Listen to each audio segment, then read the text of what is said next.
shifting focus, there's some more news that's coming in. Donald Trump administration has frozen $2.2 billion in grants and contracts to one of the world's most popular universities, that is the Harvard University. Now, this move comes after Harvard refuses to comply with U.S. government's demands to limit protests and activism on the campus. The U.S. government wrote a letter to Harvard University and called for a leadership reform at the university. It also demanded for a ban on face masks, which appeared to target pro-Palestinian protesters. They also put pressure on the university to stop recognizing or funding any student group or club that endorses or promotes criminal activity or illegal violence. The administration argued that universities allowed anti-Semitism to go unchecked at campus protests last year against Israel's war in Gaza. Earlier, the Harvard president also wrote a letter to the university community stating that the demand by Donald Trump government would jeopardize its independence and its constitutional rights. The letter also mentioned that no government, regardless of which party is in power, should dictate what private universities can teach. The Harvard president also responded to Trump administration's anti-Semitism remarks, saying that it has taken extensive reforms to address anti-Semitism. Harvard is one of several Ivy League schools that is targeted by the Trump administration. U.S. government also paused federal funding for the University of Pennsylvania, Brown and Princeton.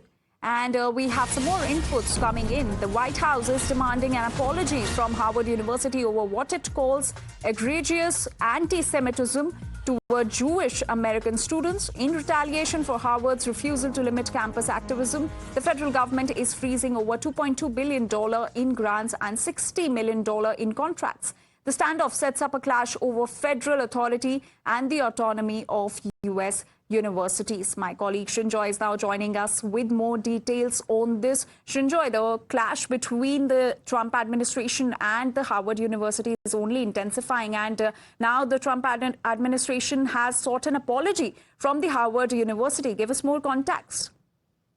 Well, fair enough. The government decides that it doesn't want to give $2 billion to Harvard University. But Harvard University has an endowment of about $50 billion, which is probably more than the budget of many small countries. Now, the problem with that $50 billion is the fact that it's sometimes in stocks and shares, it's in real estate, it's not in cash that can be used immediately. Now, what is this $2 billion for? This is really for research. Now, if you see the list of Nobel laureates, there are probably about 800-900 of them in sciences, physics, chemistry, medicine, even economics. Now, of that, a large number is from Harvard University. The problem is that if you cut these funds, then it cuts research. Sure, there is a problem. The Trump administration believes that Harvard is very woke and so on. Now, that is a belief that the university, the government has. But Harvard,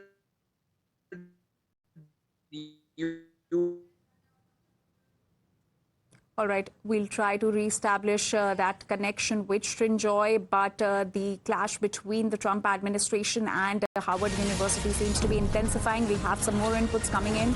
U.S. President Donald Trump has called for Harvard University to lose a valuable tax break just hours after his administration announced it is freezing more than $2 billion in federal funds for the elite institution. Trump said Harvard should lose its tax-exempt status and be taxed as a political entity if it keeps pushing political, ideological, and terrorist-inspired activities. So that's the breaking news that's coming in. And U.S. President Donald Trump has posted perhaps Harvard should lose its tax-exempt status and be taxed as a political entity if it keeps pushing political, ideological, and terrorist-inspired supporting sickness. Remember, tax-exempt status is totally contingent on acting in the public interest. So that's what U.S. President Donald Trump has posted on Harvard University. He has written that Harvard should lose its tax-exempt status and be taxed as a political entity. When it comes to Harvard, the president's position on this is grounded in common sense, in the basic principle that Jewish American students or students of any faith should not be illegally harassed and targeted on our nation's college campuses.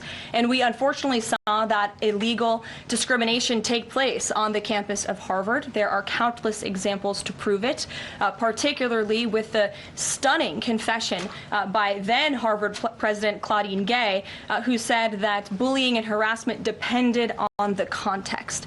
The president at that time made it clear to the American public he was not going to tolerate illegal harassment and anti-Semitism taking place in violations of federal law. So the president made it clear to Harvard, follow federal law, no longer break Title VI, which was passed by Congress to ensure no student can be discriminated against on the basis of race, and you will receive federal funding. Unfortunately, Harvard has not taken the president or the administration's demands seriously. All the president is asking, don't break federal law, and then you can have your federal funding. I think the president is also begging a good question.